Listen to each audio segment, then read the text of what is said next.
মুক্তা ছোট থাকতেই তার মা মারা যাওয়ায় তার বাবা নতুন বিয়ে করে। মুক্তার সৎ মা সবসময় মুক্তাকে দিয়ে অনেক কাজ করায়। মুক্তাও সাদা মনে ছোটবেলা থেকেই সৎ মায়ের কথা মতো সব কাজ করতে থাকে। মুক্তার 7 বছরের একটা ছোট বোন আছে, নাম ময়ূরী। আপু, ও আপু, তুমি এত রাতে বারান্দা ঝাড়ু দিচ্ছ কেন? বারান্দা ঝাড়ু না দিলে যে ময়লা জমে যাবে, আর এতে করে তুমি যখন ময়লা ঘরে চলাফেরা করবে তখন তুমি রোগ জীবাণুতে আক্রান্ত হয়ে অসুস্থ হয়ে পড়বে। ও আচ্ছা, বুঝতে পেরেছি। এদিকে রাতে মুক্তার বাবা আর সৎ মা রাতের খাবার খাচ্ছিল। ময়ূরী, আয় ময়ূরী, এই রাতে বাইরে কি করিস? ঘরে আয়, খাবার খাবি কখন? রাত তো কম হলো না। ময়ূরী, মা আমার, তাড়াতাড়ি এসো। আচ্ছা, মুক্তা কোথায়? মুক্তা কি রাতের খাবার খেয়েছে? অত মুক্তা মুক্তা করো না তো, তোমার খাবার তুমি খেয়ে নাও। যত সব খাওয়ার সময় কথা বলা শুরু হয়। ময়ূরীর বাবা মা রাতের খাবার খেয়ে ঘুমিয়ে পড়ে, আর এদিকে মুক্তা ঝাড়ু শেষে থালা বাসন ধুয়ে তারপর খেতে বসে। জানালা দিয়ে এত রাতে কিসের শব্দ আসছে? মুক্তা যখন খাবার খাচ্ছিল তখন তার কানে জানালা দিয়ে আজব শব্দ আসতে থাকে। বনের পশু পাখির শব্দ দেখছি ঘরে এসে পড়ছে। সকালে গিয়ে একবার দেখতে হবে। সারা রাত কাজ শেষে খেয়ে ঘুমিয়ে পড়ে মুক্তা।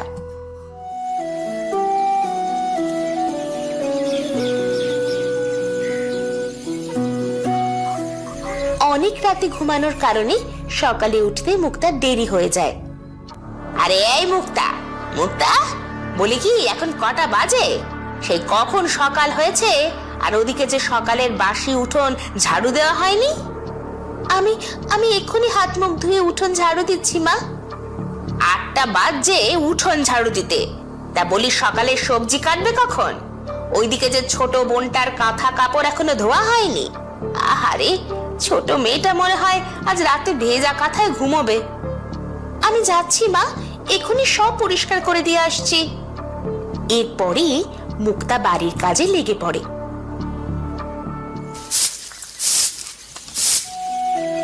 সব কাজ শেষে মুক্তা নদীর ঘাটে পানি আনতে যায়।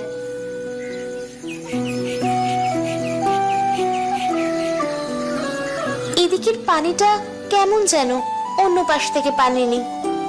মুক্তা কলসিতে পানি ভরতে থাকে।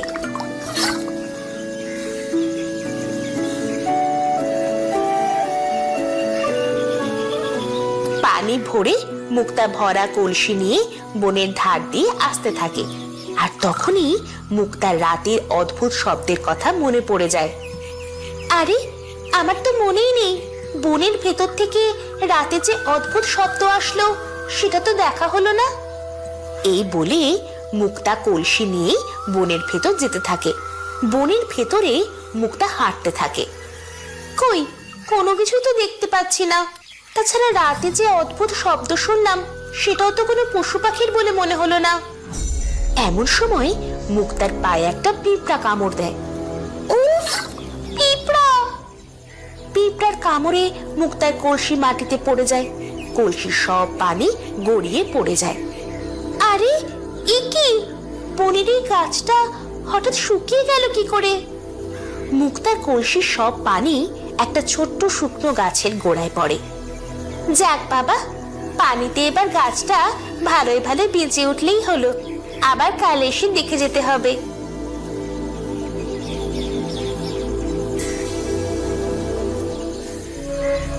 এরপরে মুক্তা কলসিতে আবার পানি ভরে বাড়ি ফিরে আসে। এই মুক্তা, এতক্ষণ কোথায় ছিলি? পানি আনতে গিয়েছিলি নাকি গল্প করতে গিয়েছিলি? এদিকে যে এখনো চুলে ভাত রান্না হয়নি, জানিস না? মা, আমি না কলসি নিয়ে পড়ে গিয়েছিলাম, তাই আবার পানি ভরে নিয়ে আসছি। এজন্যই দেরি হয়ে গেছে। হয়েছে হয়েছে, আর বাহানা দিতে হবে না। এখন যা, পানির কলসি রেখে ময়ূরীকে গোসল করিয়ে দে। মুক্তা পানির কলসি রেখে ময়ূরীকে গোসল করার পানি ভরাতে নিয়ে যায়। আপু, আমাকে দাও, আমি কল চাপবো। না, একদমই না, তোমার হাতে ঠুসকো পড়ে যাবে। তাছাড়া তুমি অনেক ছোট, আগে বড় হও, তারপর নিজেই কল চাপবে। না আপু না, আমাকে দিতেই হবে, দাও আপু। ময়ূরীর কল চাপার বায়না মুক্তা রাখে। ময়ূরী খুশি হয়ে কল চাপতে থাকে। এমন সময় সেখানে ময়ূরীর মা চলে আসে। এই যে রাজরানী, আমার ছোট্ট মেয়েটাকে দিয়ে কল চাপানো হচ্ছে বুঝি? কিন্তু মা। চুপ, একদম চুপ। আমি সব জানি, তুই আমার অজান্তেই আমার মেয়েকে দিয়ে কাজ করাস। না মা, মুক্তা আপু আমাকে কল চাপতে দেয়নি, আমি নিজেই জোর করে নিজে নিজে কল চাপছি। তুই চুপ কর, এখন তো দেখছি ছোট্ট মেয়েটাকে ভয় দেখিয়ে ওর পক্ষে কথা বলাচ্ছে, যত সব। মুক্তা তার মায়ের কথায় তেমন কষ্ট পায় না, কারণ সবসময় তার মা এরকম করে। এদিকে মুক্তা সব কাজ শেষ করে থালা বাসন মাজছিল। তখন সেখানে মুক্তার ছোট বোন ময়ূরীও যায় আর গিয়ে বলে, মুক্তা আপু আমাকে ক্ষমা করে দাও, আমার ভুল হয়ে গেছে। ধুর পাগলি, কি বলছিস এসব? তুই তো ছোট, আর ভুল করলি কোথায়? ভুল তো আমারই হয়েছে, তোকে যে কেন কল চাপতে দিয়েছি। আপু তোমাকে একটা জিনিস দেখাবো, আমার আমার সাথে এসো।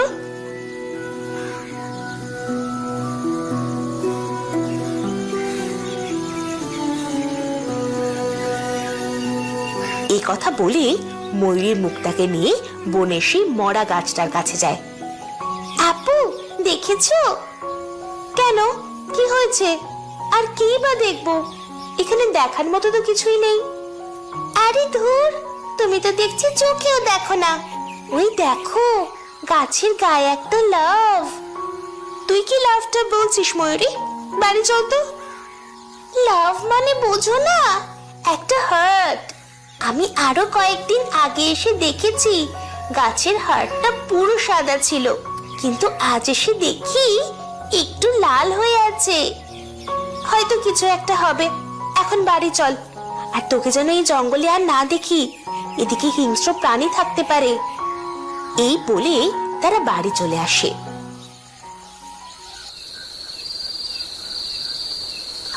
মুক্তা রাতে যখন ঘুমিয়েছিল, তখন মধ্যরাতে আবার সে অদ্ভুত শব্দে মুক্তার ঘুম ভেঙে যায়। আরে এটা কিসের শব্দ? কোনো প্রাণী তো এইভাবে ডাকে না। যাই হোক, শব্দটা কিন্তু অনেক সুন্দর, সকালে কি দেখতে হবে।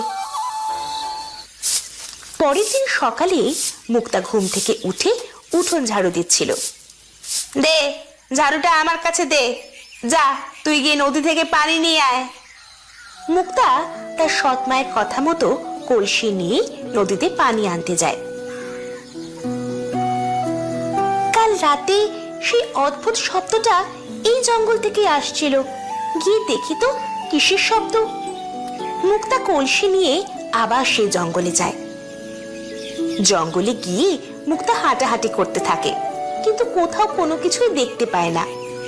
বুঝি না রাতে জঙ্গলে কে যে ওই অদ্ভুত শব্দ করে। এবার মুক্তা আবার সেই গাছটিকে দেখতে পায়। গাছটাতে একটা একটা করে সবুজ পাতা গজিয়ে উঠছে। আরে বাহ, গাছটা দেখছি একদিনেই পানি পেয়ে সবুজ হয়ে উঠেছে, আর একটু পানি দিই। এই বলে মুক্তা গাছটির গোড়ায় কলসির পানি দেয়, আর সাথে সাথে ওই গাছটির অর্ধেক হাড় লাল হয়ে যায়, কিন্তু মুক্তা সেটা দেখতে পায় না।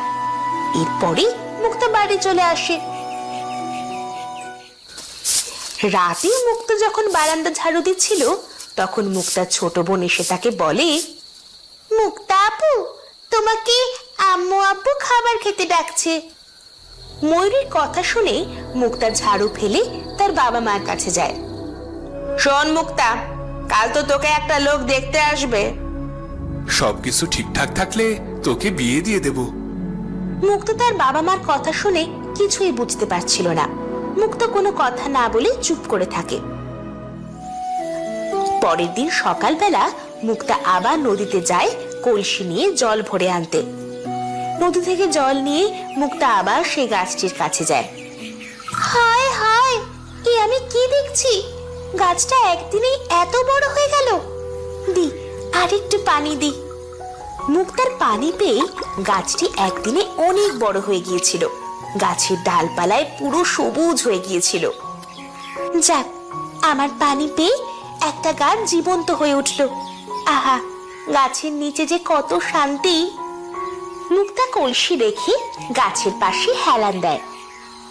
আহা, কি ঠান্ডা, গাটা একেবারে জুড়িয়ে গেল। সে গাছের নিচে বসে অনেক শান্তি পাচ্ছিল। কিন্তু একসময় মুক্তা গভীর ঘুমে ঘুমিয়ে পড়ে। এমন সময় সেখানে ময়ূরী আসে। গাছটা দেখছি কত বড় হয়ে গেছে। আরে, হাড়টাও দেখছি আগের থেকে অনেক লাল হয়ে গেছে। ময়ূরী গাছের নিচে তাকিয়ে দেখে মুক্তা ঘুমিয়ে আছে। আপু, আপু, তুমি এখানে ঘুমোচ্ছ? আর ওদিকে যে কত কাহিনী হয়ে গেল সেটা কি জানো?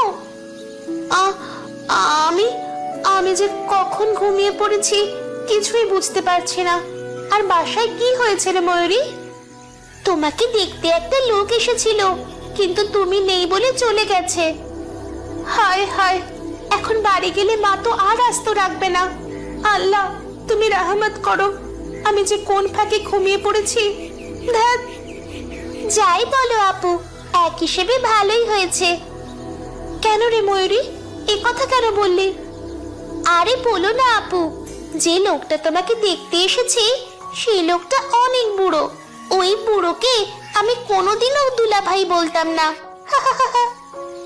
অনেক বেলা হয়েছে, এবার বাড়ি চল। দুই বোন বাড়ি চলে আসে।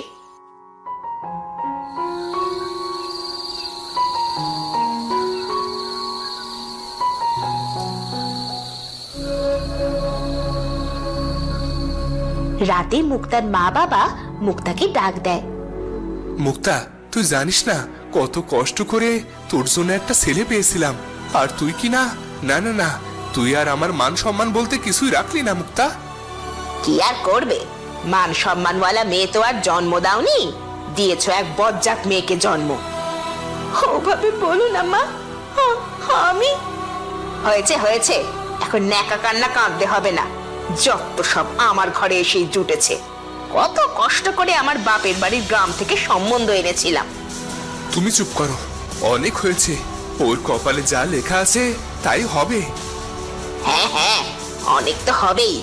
মেয়েকে এবার গাছের সাথে বিয়ে দিয়ে ঘর জামাই করে দাও, যত সব। মুক্তা কাঁদতে কাঁদতে তার ঘরে চলে যায়।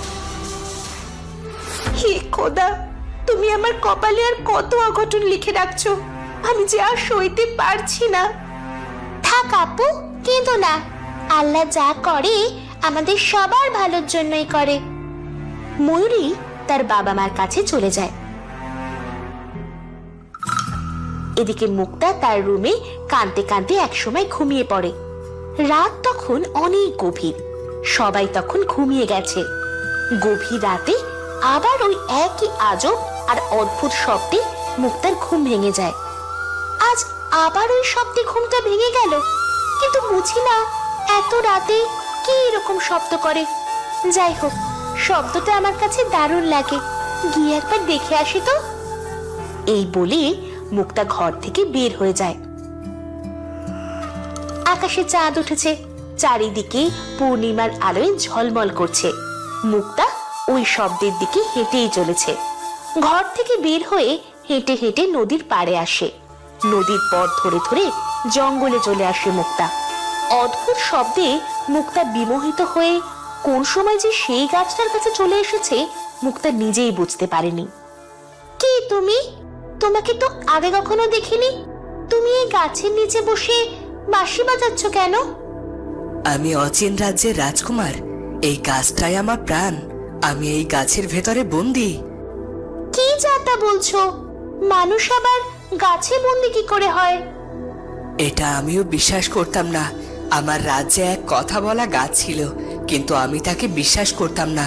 ভাবতাম কোনো জাদুটোনা হবে, আর তাই একদিন তাকে বিশ্বাস না করে ব্যঙ্গ করি, আর সে আমাকে রাগ করে অভিশাপ দেয় আমি সারা জীবন গাছে বন্দি থাকব। গাছ যদি পানি না পায় তাহলে একসময় পানির অভাবে মারা যাব। সে এটাও বলে কোনো মেয়ে যদি আমাকে পানি দিয়ে যত্ন নেয় তাহলে আমি প্রতি রাতে মানুষ হতে পারবো, কিন্তু দিনে আবার গাছেই বন্দি থাকবো। এসব কি বলছেন রাজকুমার? আপনি তাহলে দিনে আবার বন্দী হয়ে থাকবেন, কিন্তু সারা জীবনের জন্য মানুষ হতে পারবেন না? হ্যাঁ পারবো, আমি আবার পুরো মানুষ হতে পারবো। কিভাবে কিভাবে আপনি আবার মানুষ হতে পারবেন? তুমি আমাকে আবার মানুষ রূপ দিতে পারো। কিন্তু আমার তো কোনো জাদু শক্তি নেই, আমি কিভাবে আপনাকে মুক্ত করব? যদি তুমি দিনের বেলায় এই গাছকে বিয়ে করো, তবে আবার আমি মানুষ হতে পারবো। কিন্তু আমার মা তো আমাকে অন্য জায়গায় বিয়ে দেবে, আমি যে বাবা মার অবাধ্য হতে পারবো না। তুমি না পারলে আমাকে সারা জীবন এই গাছে বন্দি হয়ে থাকতে হবে। আমি হয়তো চেষ্টা করলে পারবো। তুমি আমার জীবন বাঁচিয়েছো, আমি জানি তুমি আমাকে আবার মানুষ। আর তখনই সকাল হয়ে যায়। মুক্তার সামনে সুদর্শন রাজকুমার গাছের সাথে মিশে যায়। মুক্তা সকাল হওয়ার পরেও বাড়ি যায় না, সে সেই গাছের সামনেই দাঁড়িয়ে থাকে। মুক্তার মা সেখানে এসে মুক্তাকে গালমন্দ করে। মুক্তা কোনো কথায় কর্ণপাত করে না। মুক্তার বাবা আসে মুক্তার কাছে। মা আমার বাড়ি চল, আমি বুঝতে পেরেছি তোকে গালমন্দ করা ঠিক হয়নি। চল মা, বাড়িতে চল। ওগো, এত তেল দিতে হবে না, খিদে পেলে সোজা বাড়ি চলে আসবে। মা এরকম করিস না, বাড়ি চল। এই বয়সে বাইরে থাকলে তোর নামে যে বদনাম ছড়িয়ে পড়বে। অতই যখন গাছের সাথে পিরিত, তো বিয়েটা গাছের সাথে দিয়ে দিও, বুঝলে? তোমার মেয়েকে কে আর বিয়ে করবে? হ্যাঁ মা, আমি এই গাছকে বিয়ে করব। আমাকে এই গাছের সাথে বিয়ে দিলে আমি তবে বাড়ি যাব। এই মেয়ে দেখছি পাগল হয়ে গেছে। না মা, আমি পাগল হইনি। আমি তোমায় আজ ঘর ঝাড়ু দিয়ে দিইনি, তোমায় নদী থেকে পানি এনে দিইনি, তোমার থালা বাসন ধুয়ে দিইনি, তোমার সব কাজ করে দিইনি, তাই আজ আমি পাগল হয়ে গেছি? এসব তুই কি বলছিস মুক্তা? ওসব কিছু না, মেয়েটা যখন গাছকে বিয়ে করতে চাইছে তা বিয়ে দিয়ে দাও না। কোনো উপায় না দেখে শেষ পর্যন্ত মুক্তার বাবা মা গাছের সাথেই মুক্তার বিয়ে দেয়। বিয়ে শেষে মুক্তা গাছকে জড়িয়ে ধরে, আর সাথে সাথে গাছের জায়গায় এক সুদর্শন যুবক দাঁড়িয়ে থাকে। এ কি ঘটনা ঘটলো আমার সামনে? মা, বাবা, এই হলো রাজকুমার জায়ান। তোমাদের সব খুলে বলবো, এখন বাড়ি চলো। এরপরে তারা সবাই বাড়ি চলে যায়।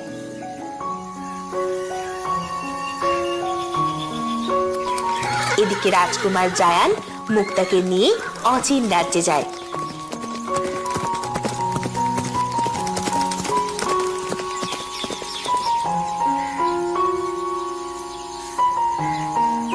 সেখানে ধুমধাম করে মুক্তা আর জায়ানের বিয়ে হয়। তো বন্ধুরা, ভিডিওটি কেমন লাগলো? যদি ভালো লাগে চ্যানেলটি সাবস্ক্রাইব করে বেল আইকনটি বাজিয়ে দিও। দেখা হচ্ছে পরের ভিডিও।